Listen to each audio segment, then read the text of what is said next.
Hello everybody, I have a tutorial to share with you today. We are going to be making quills out of feathers that I picked up from Mary from 5 Mary's Farms during the Wild and Free conference recently. Now I don't know how to make these, but I do have an example that I'm going to refer to after I make my first several sets of mistakes. Now I'm using a knife, which I'll just tell you was not a good idea. It's hard to use, it's cumbersome, and it didn't give me a nice sharp point. So I got done with it and I realized that's not going to write really well. So I pulled out the example that I have. I got a quill from a museum about a year and a half ago, and I noticed that it's a lot more smooth and it has a nice tip. So I'm going to work on my quill again, but I'm still using my knife to kind of give it a nice good point.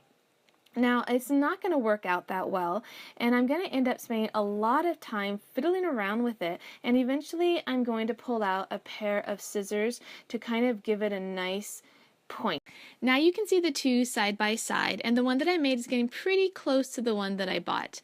Now my son decided to make a quill stand using this piece of wood from my mom's backyard. He drilled a hole in it so that the quill can stand upright in it, and he's putting the ink on that little wood plate while he is writing with the new quill. Now it does take a little bit of practice to get used to the way the quill works, and he really loved doing this.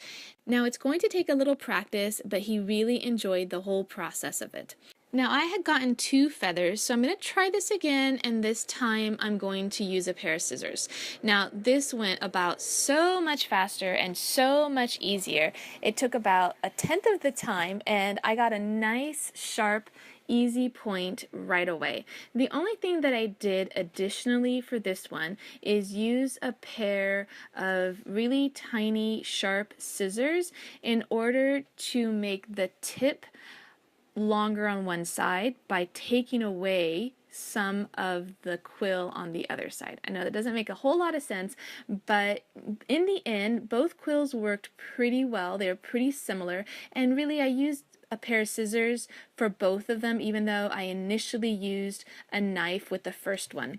So I am now practicing my quill writing on a piece of handmade paper, which worked really well with the quill.